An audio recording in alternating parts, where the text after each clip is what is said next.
Hey guys, your commander coming to you here for week 10. Hard to believe week 10. There's only 4 weeks to go, gentlemen. Just a reminder, the trade deadline is tomorrow at 12 p.m. So make trades by noon or keep until the end of the season.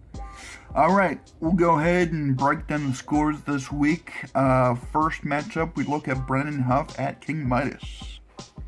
Really not a bad week for any of these teams, but Huff's coming with the win, which puts them in first place in Team Hope at 129 to 112.1. Their bright spot of the week, Marcus Mariota for Tennessee, 27.8. Coming with the trio of DeMarco Murray and Delaney Walker, both 25 and 18.4 points. Great week for Tennessee and Brennan Huff. Bright spot for the King Midases. Aaron Rodgers coming in with a nice score of 26.4. Blunt coming in with 24.9. And the Ravens defense coming in nicely against the Cleveland Brownies, who, by the way, are still winless this season, which makes me happy. But their only win in the season will be against Pittsburgh next week. I mean, come on, seriously. If there's a team that the record will be 1-15, it'll be against Pittsburgh. Because we can just lose to the worst teams and just I just hope we stomp Cleveland in the ground.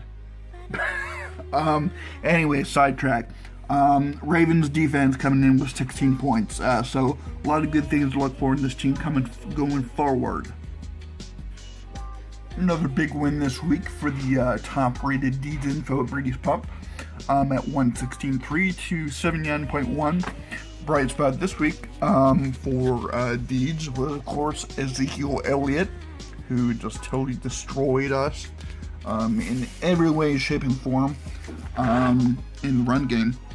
And I just wish we have tightened that up. 38.9 points overall, 200 yards.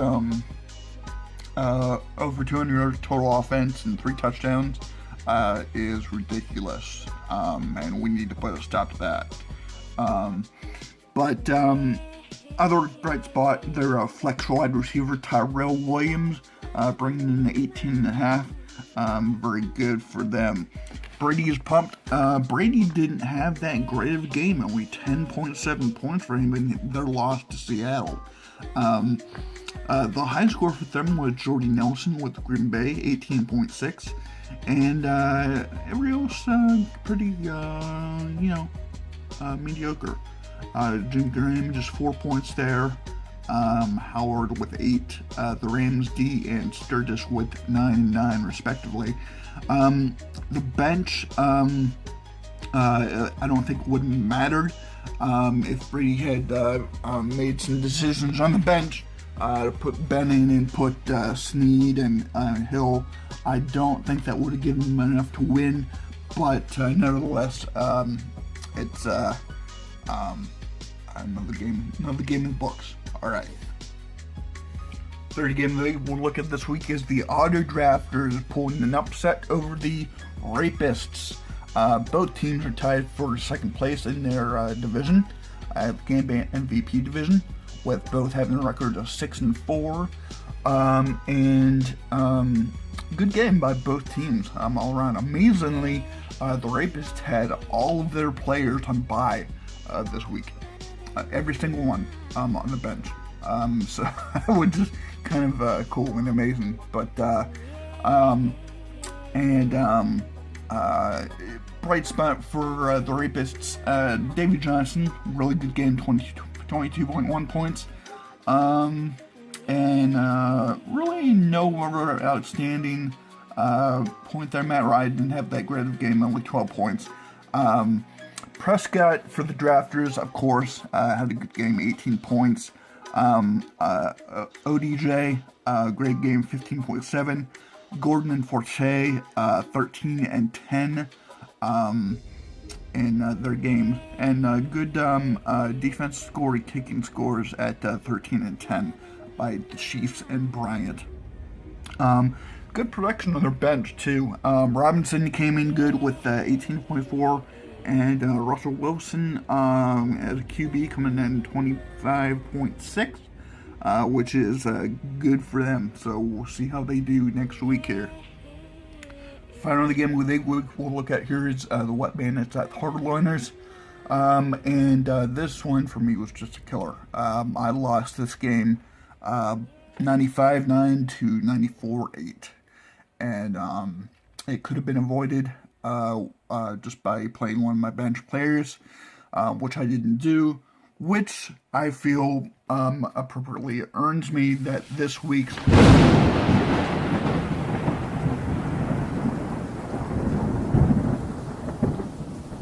bag of shame. So really this week I deserve to wear the bag of shame just because of coaching errors and what I had to do I didn't do. So that's me this week. Just bag of shame. I don't know how else to say it. Anyway, this game was Andy Dalton just couldn't pull through for me. Horrible game, 11.5 points. Le'Veon had a great game, 25.4. Gates and Fitzgerald had good games.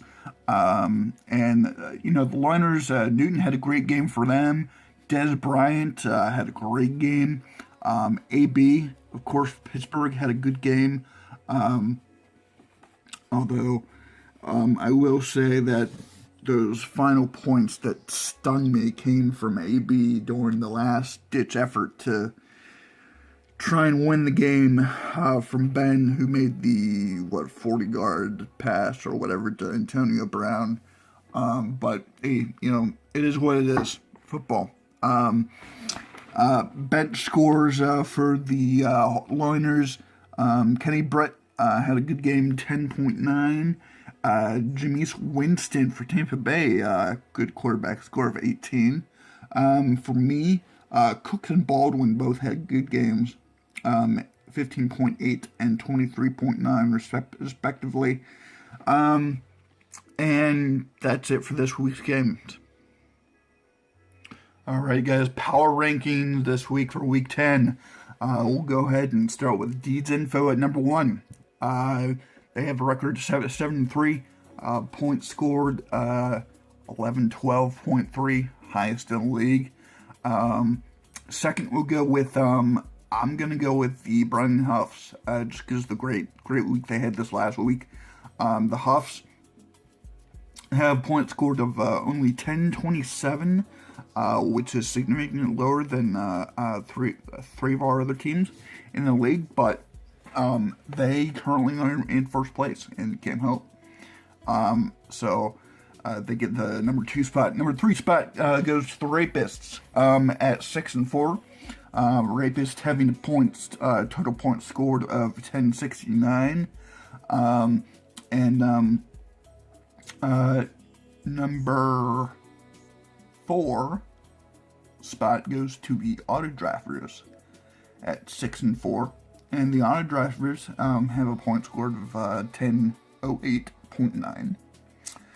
And then that's followed by, I'm going to put Midas in front of me, just because I feel shamed this week for making coaching errors. So Midas gets that 5th spot. I'll take the 6th spot at 5-5. One game back from Camp Hope from the Huffs.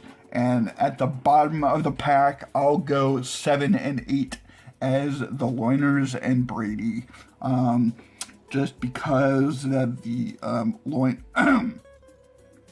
Liners, I think, had more points scored. Brady's Pumped has the least points scored for this week, so they get the number 8 spot this week. All right, guys.